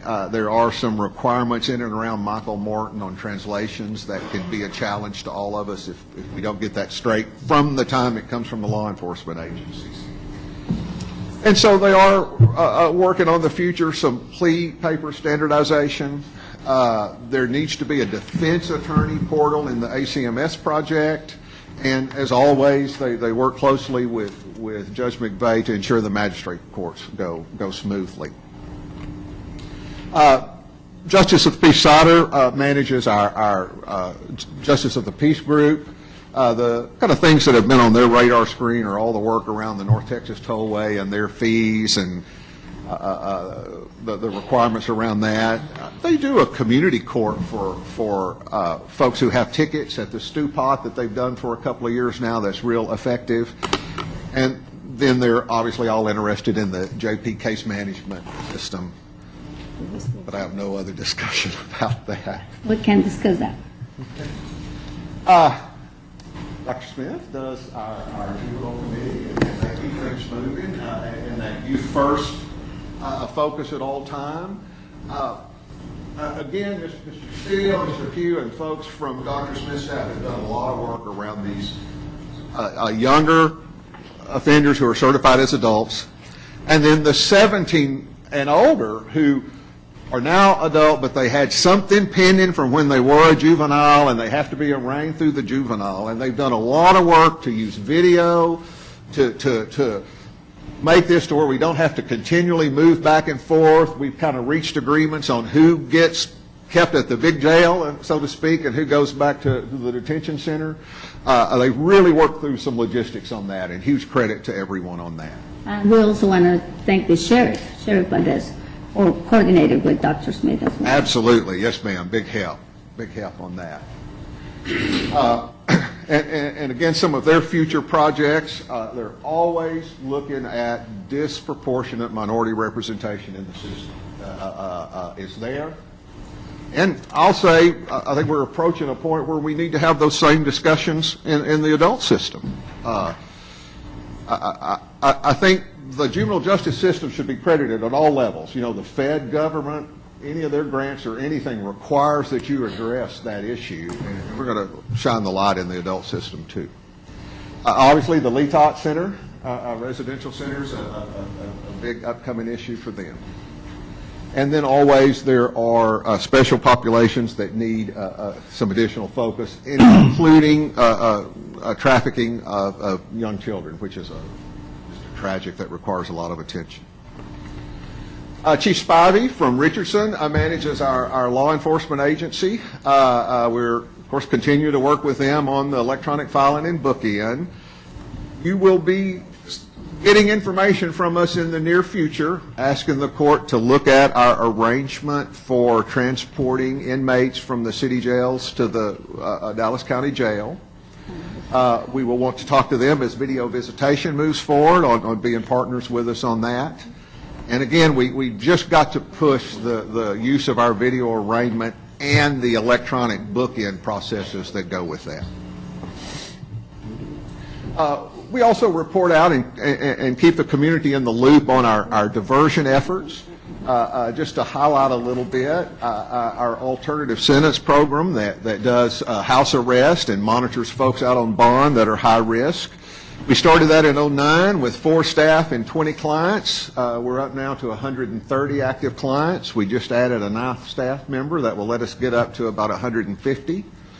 We want to show that each month for the last year, the unit did an average of 227 bonds, collected in almost 6,000 in fees. The next one, we're really proud of our... Again, that's judge call. Yes, sir. It's judge call. That's right. Anything that you have brought, the correction department brought before this court, we've supplied in terms of staff. Every time. That's a judge call. Yes, sir, it is. Well, one of the things we're able to do, what we were able to do is communicate with all of them on how to have a more unified and, mechanism on doing it. And I think that's paying results. We continue to remain aggressive. We've talked at court before that this has been a slow growth strategy that we're trying to accelerate to a faster growth strategy.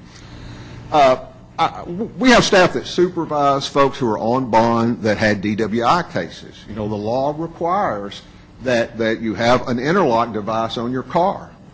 When we started managing that in October of 11, we had 916 clients on that program, and we were collecting about $6,600 a month in fees. In April, we were up to 1,200 clients collecting almost $11,000 a month in fees. The program is successful. We have a very low rearrest rate and a very high compliance rate. We have gotten folks that are very high profile that you've read about in the paper to trial. We've gotten folks to trial who ended up getting 99-year sentences and went without any problems.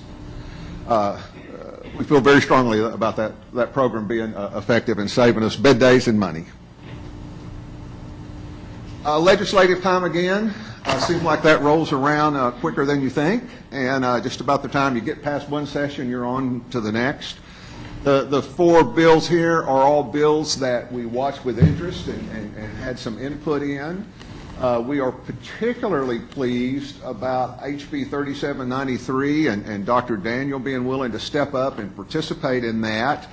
I think with her help and Craig Pardue's help and the Conference of Urban Counties, we've really utilized that to call the state's hand on some things that just weren't right and just weren't accurate about how they allocate state hospital beds and other resources. And we're now preparing for the next session and getting our agenda together, and you'll be hearing more about that as it moves forward. Brian, if I could add something also. This is going to be quite a challenge for us legislatively this year. The legislative landscape has changed from there. Regardless of what your political affiliation is, we've lost a lot of institutional knowledge, possibility of some committee chairmanships that have been essential, not just to criminal justice, but to commissioners' courts also. So the challenge is going to be, they're unique challenges. We're just hopeful that we can educate during this session and that we have legislators and staffers that are willing to be educated on these terms. So these will be unique challenges for criminal justice, but then also for the commissioners' court also. I just wanted to highlight that this is probably one of the largest changes we've seen since I've been here 8 years. I appreciate that. I don't know how you educate ideology, but okay. One thing we're trying to do is be a little bit more aggressive with our attendance at interim charges, hearings, to kind of get the lay of, what's the word, what's going on, what are thoughts, because I know, some of the folks that are staying are kind of beginning to jockey for committee chairmanships and those sort of things, so we're kind of anxious to hear the mood. So, Councilmember Adam Medrano is helping lead that, and of course, heavy support from Craig Pardue and Charles Reed. Our reentry is managed by Christina Melton Crane. Many of you know Christina. She was formerly chair of TDCJ and is well connected. Her DOORS organization takes the lead and pulls partners together. I know they had an initial partners meeting in March, and they had 46 partners on the ground actually working and doing some work. They have just started at the end of last year a pilot program to do some pre-release work in the jails. We will be very interested to see how that comes. And they're also working with Senate District 23 on some workforce initiatives. Senator West has been instrumental in some of these issues. They participated in a job fair. And then we also wanted to take just a minute and point out one provider that's out there that we think is doing a really good job, and it's the Wayback House. They used to operate what is now the Avalon halfway house over at Decker. They made a decision to go a different way and took the proceeds from their sale of that contract to Avalon to start the Intercom Service Center. We talk a lot about reentry, but we like to highlight those folks. It's grassroots, it's no frills, it's bare bones, but they are finding jobs and getting people moved through. And so I always encourage anybody that wants to know more about reentry to go talk to them at Intercom. It's a shoestring budget, but some folks that care, and they're making some real partnerships. And Christina is particularly working on some resources for our diversion courts to help with employment in there. We established this past year a research committee. Dr. Robert Morris at UTD chairs that. We also work closely with Dr. Stephen Bishop, who is with DPD's Institute at the University of North Texas. They keep us updated on research that's out there, and as we have issues we solve, they are a real sounding board for what's been done elsewhere and what is the best practice. And then, we continue to monitor our bail bond work and what's going on with that. The courts committee, Judge Burns had been leading that, and he's turned that over to Judge Magnus. We continue to work with him on these very issues we've talked about here today. And you will see things very quickly about our movement to bring the serial inebriate program back and utilize some of our 1115 waiver funds to get that service started. And that the serial inebriate program is a program that, has been, monitored by Mr. Stretcher as well as the city of Dallas. I know that to find some of the stats and the numbers, took us some while. Thanks to Dr. Pepe at the city, the Dallas Police Department, Dallas Fire Police Department were instrumental in helping us to do this. Chief SEALs on our committee, Dr. Dan Allen, our BHLT, is taking Yeah. We should actually have him do a presentation, maybe even to court one day. That project he's doing of using EMTs as kind of community-based and checking up on folks and kind of going to problem situations is very encouraging. So the main things we're really getting our hands on now is our transportation MOU, and we'll be bringing a recommendation there.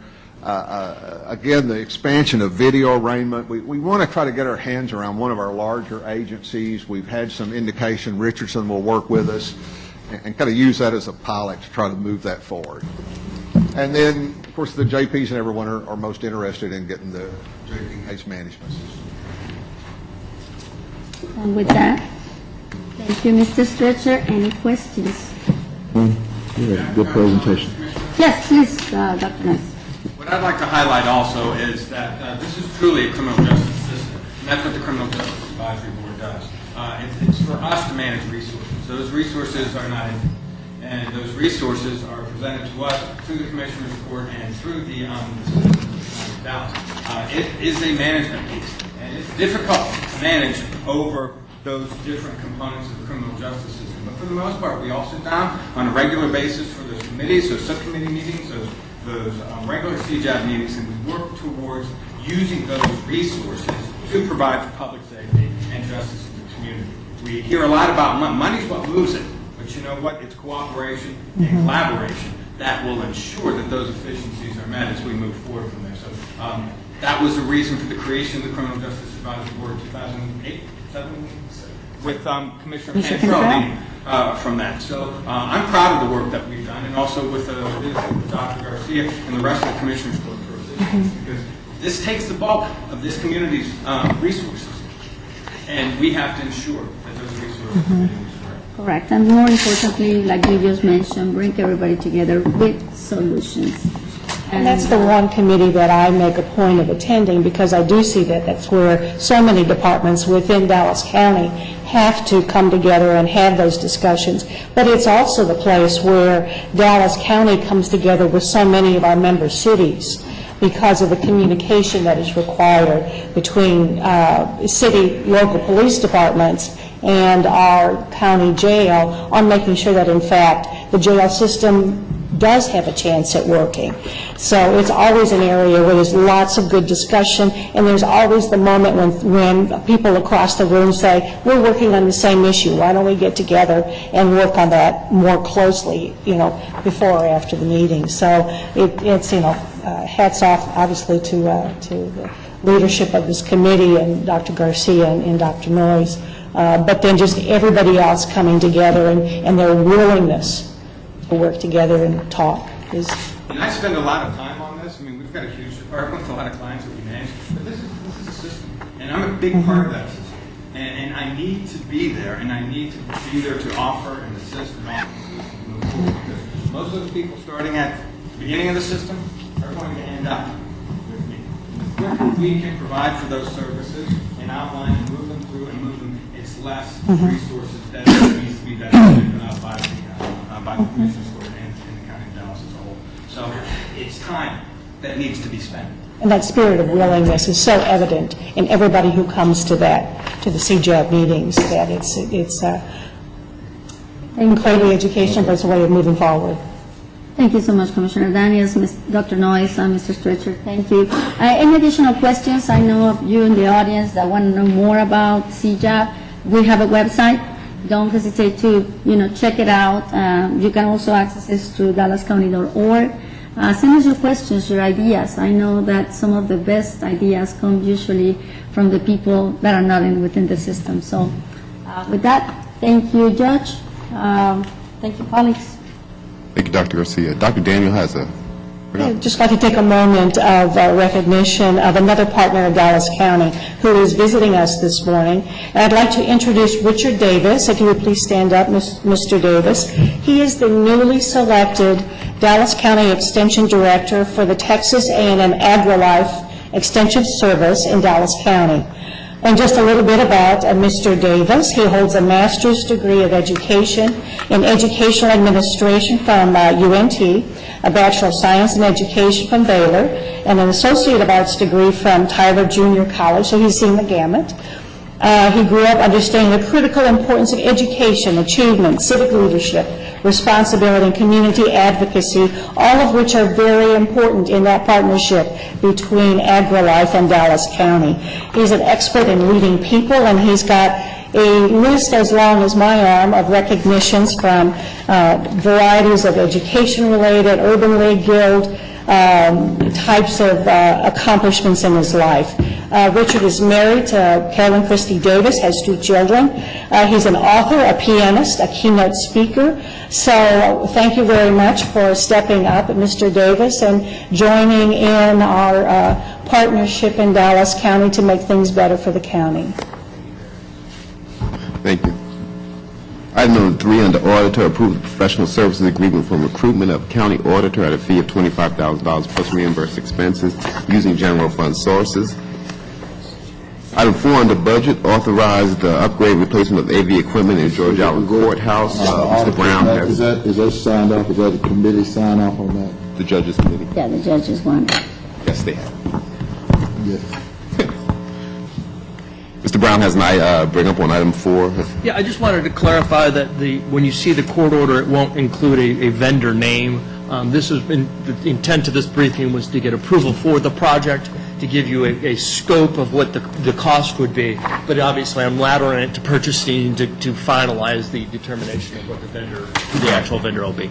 This is on the audiovisual for George Allen. Can I ask a short question on this? I was wondering about the support that's going to be built into probably the training on equipment that's going to be coming, and then continued support. As the vendor, or whichever vendor is selected, moves it forward and puts it in, there will be training for the individuals on that. In addition, as part of the 15 budget process for facilities, you're going to see an AV tech. That's going to be a dedicated individual that would be ensuring that this equipment is functioning properly at all times in that court, in the juvenile department, in other. That person is over all 3 buildings. All 3 buildings. Going to be one person dedicated to it. Right now, facilities kind of does it as on a per call basis. So the same guy who may be working on a control panel in the jail will put this in his queue to get to when he can. And so this will allow there to be a lot more response. also allows us to go to a silver level of maintenance, whichever vendor we use, versus a gold level maintenance. Well, now, in the presentation, there are texts in there, depending on which one you do, they got text also in their presentation. Yes, yes. The vendor will obviously providing support as well, but the first call will be actually a Dallas County Facilities employee. Okay. And that way, when they're on vacation, they'll have a backup in facilities, and there'll be a smooth transition on that piece. But it's also working with IT, with the current IT department. As little as possible, because most of this is standalone equipment that's going to be, it's in the courtroom, or is a computer in there, but it's a dedicated computer for the purpose of that, and then the cameras and the screens and the microphones and the annotators. So where it needs to transition with IT, it will, but it really is not an IT piece. Standalone. Why the facilities department is the one that does the repairs on these, not IT. I'd like to recognize Judge Hoffman, who is here because he has taken a lead on first of all, talking about George Allen and some of the audiovisual needs there, but then sticking with it and working, as I understand, very closely with you on seeing, okay, how can we make that situation better? Yeah, there has been a lot of work he's put in towards this. Hopefully we can be kept appraised of, how this is moving. Another question that I had is, we mentioned a reseller of video equipment. Does that has anything to do with? Well, the existing equipment is owned by us, and so we will take a look at what is, when it comes out, it could be reused elsewhere in the county if it can. Otherwise, it'll be sold as surplus equipment, and with the revenue going back into the general. But it's not that we're buying used. No, this is all, at the price that we have the bid on, it's all brand-new stuff. Unfortunately, it looks like, because of the way technology is changing, about every 5 to 6 years, we're going to have about $1 million plus cost to replace this equipment in these courts. And that's wise. We don't want to be with the generator part. And there's an aftermarket for the stuff we're no longer using? When we, purchasing is responsible for surplus equipment, so they will take a look at what that is. They do their advertisements the way they do it, and somebody will, I'm sure, bid on it and purchase it. What they pay for it, I do not know. Thank you. Thanks for taking the lead on making an even playing field for our court system, for all of the people who have to be there. Item 5, approve the amended lease agreement for 40 years with Decker Corrections, Inc. and Texas For-Profit Corporation. Item 6, criminal justice, recommend approval of Dallas County's participation in 2014 Edward Byrne Memorial Justice Assistance Grant, authorize the City of Dallas to submit an application on behalf of Dallas County. Health and Human Services, number 7, approve the MOU between Dallas County Public Health Preparedness Division and the VA North Texas Health Care System. Item 8, approve the Department of State Health Services contract amendment, which replaces the statement of work and reduces that contract amount for the HIV surveillance. Item 9, approve the memorandum of understanding between Dallas County Public Health Preparedness Division and Dallas County Schools. IT, number 10, recommend approval of term of amendment number 6 from June 17, 2014 through December 2, 2014, after not to exceed the amount of $385,000, which is an additional $64,000 for personal services contract extension. Item 11, recommend approval of term amendment number 1 from June 9, 2014 through December 9, 2014, after not to exceed the amount of $174,000 for the ACMS BizTalk Applications Developer Resource Extension. Item 12, recommend approval of extension DIR number R-SDD-2455 agreement with Robert Half Technology for services of David McCarty as a senior server administrator from June 6, 2014 through August 8, 2014. Item 13, recommend approval of the upgrade of the current version of Famous to Famous 4 at an implementation cost of $94,000 and annual recurring maintenance and support cost of $56,000 if funds are available in the IT maintenance account. It's a miracle. It's a miracle.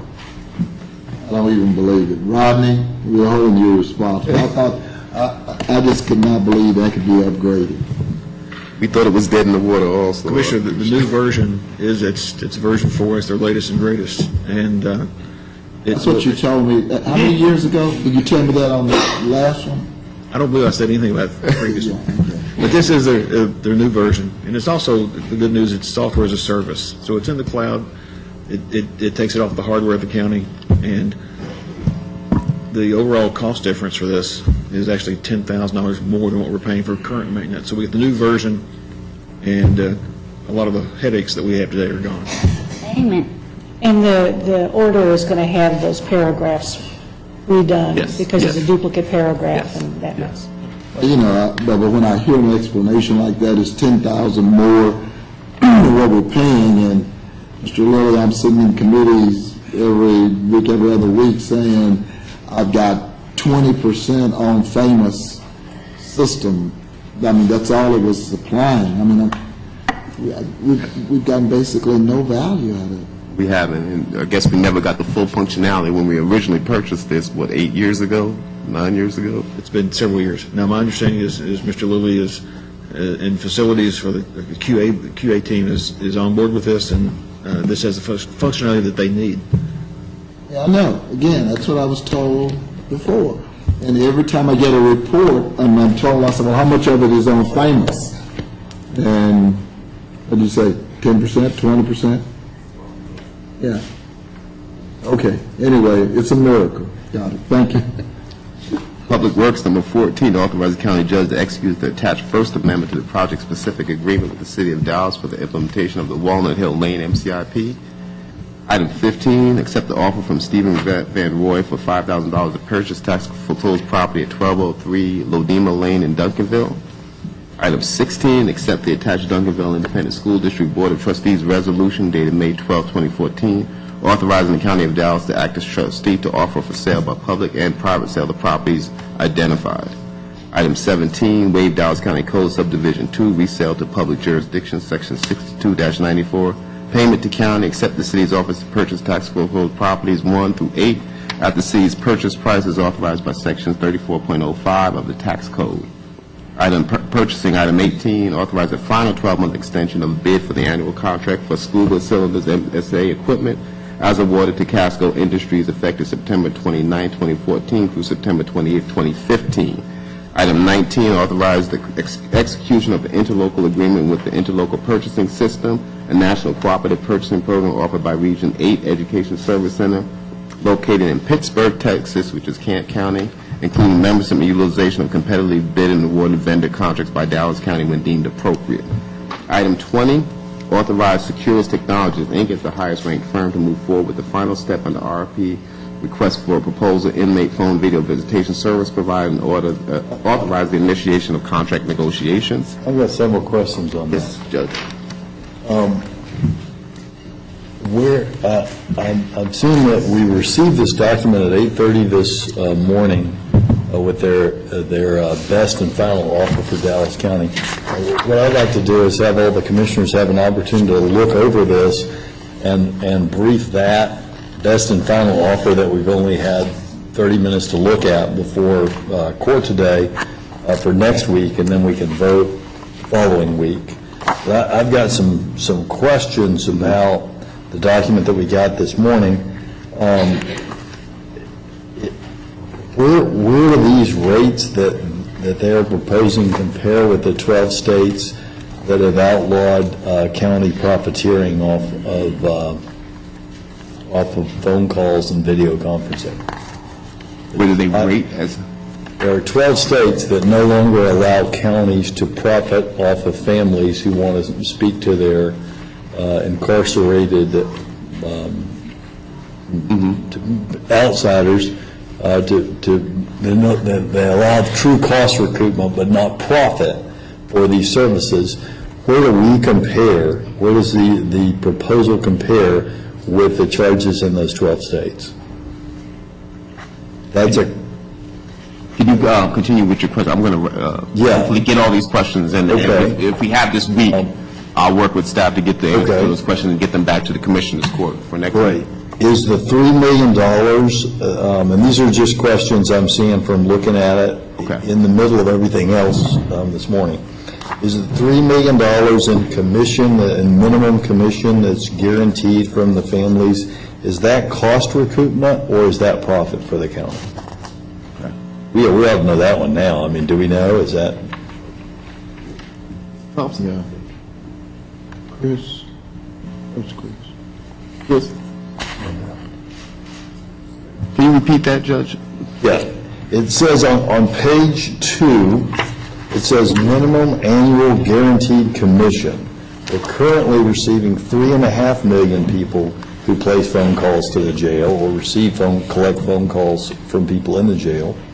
And under the new contract, we'll cut our annual commission down to $3 million. So my question is that commission a cost recoupment, and if so, for what? Or is that profit we're making off people to communicate with people inside the jail? That in and of itself is revenue generated by the inmate. What is the true cost of an AIS voicemail cost to public? It says that for instance, for a child to leave a voicemail with their mother in jail, it's going to cost them $1.99. And that is on top of the convenience fees that they must place in the account in order to have money in the account for the private vendor to draw on, which are anywhere from $4.95 to $11.95. So what is the true cost? That is not an option we've selected. All right. But what option have we selected for families to leave voicemails? We are not using voicemail at the time. Okay, we're not going to use any, there's not going to be a mechanism to do voicemail. All right. And it appears that to email or send a picture is... Another option we're not using. We're not using. So are we going to use video conferencing? Yes, we are. Okay. And there are convenience fees here for people to place money with the private third party so that their family can, or so that the outside person can communicate with the inside person. The convenience fee for $1 to $30 is $4.95. It goes up to $10.95 if you put $200 to $300 in there. If you use a third party, you're not required to use a third party to make those deposits. So, but if you use a credit card, would that be a third party? No, that's No. not. Is it Western Union or? That Western Union thing Union that was MoneyGram. going to deal, that third party deal with it. It says county receives 40% commission on secure instant mail, but it's your position we're not going to use secure instant mail. We're not going to use it. We're not using it at the current time. Those are all options that are available that we will examine and then come back to the court before we implement. All right, and secure instant mail would be similar to a email or a text? Is that what a secure instant mail is? Again, it's not an option that we're using now, so I would have to... If we did use it, is that what it is? It's similar to that. It's similar to yes.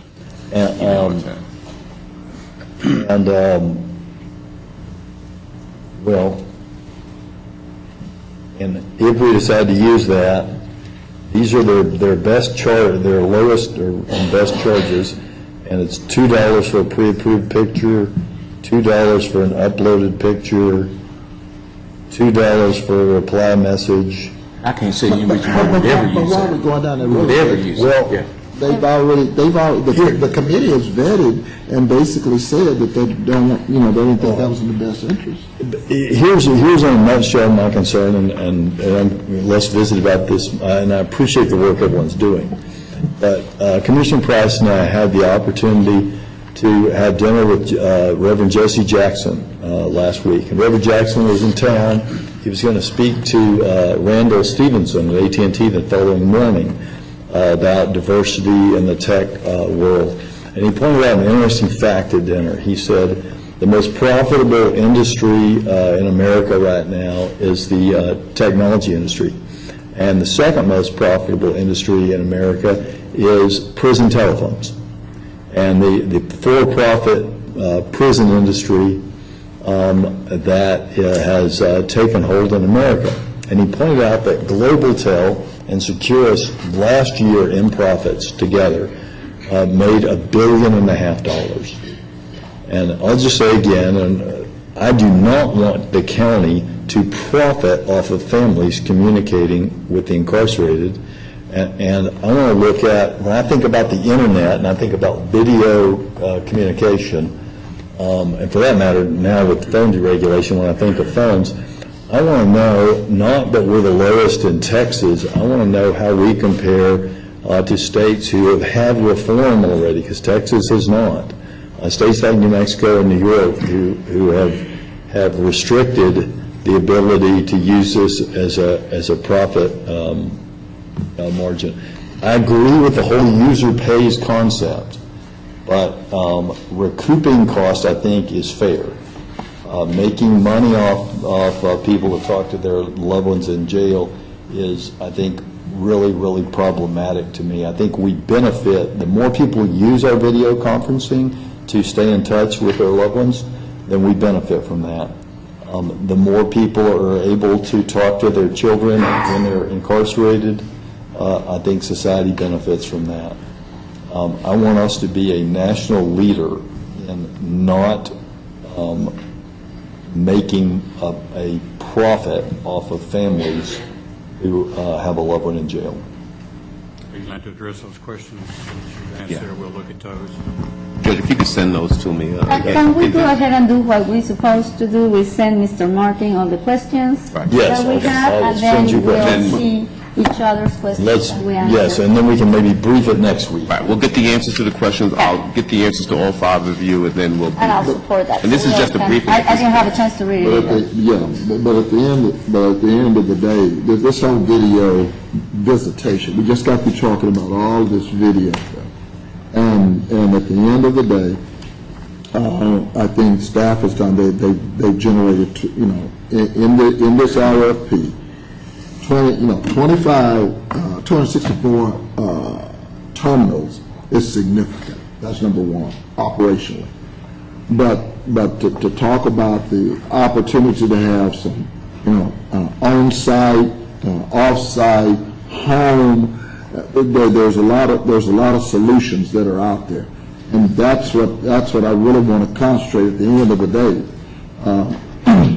Cost recovery, and I thought that's what the committee had kind of taken into, because there are several options on the table. And at least the last time I saw them, they had vetted them down to at least the most cost-effective solution in order to deliver the service. And so I'm hoping that is the case at the end of the day, that all of that's been taken into consideration. Yes, yes. And we'll vet those questions, and also, in addition, Judge, we will vet the cost recovery for this service, which we need to, you say $3 million, but it's not all revenue generated. There is a cost associated with this service, which we need to generate for you also. It says on here, minimum commission. And so if I'd like to see what those costs are. I'd like to get those, soon enough so I've got a time to, research the answers. Yes, and you'll get those questions to me, Judge? I sure will. Great. Item 21, tax assessor collector, authorize the Dallas County tax assessor collector to enter into updated contract for tax collection services with the city of Irving.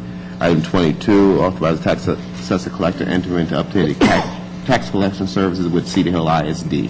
And Judge, that concludes your briefing agenda, and all your speakers have spoken. All right. We'll adjourn in the closed session in Chapter 551 of the Government Code is previously posted. Closed session will begin in 3 or 4 minutes. Teresa, I go in for the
It's coming to adjourn.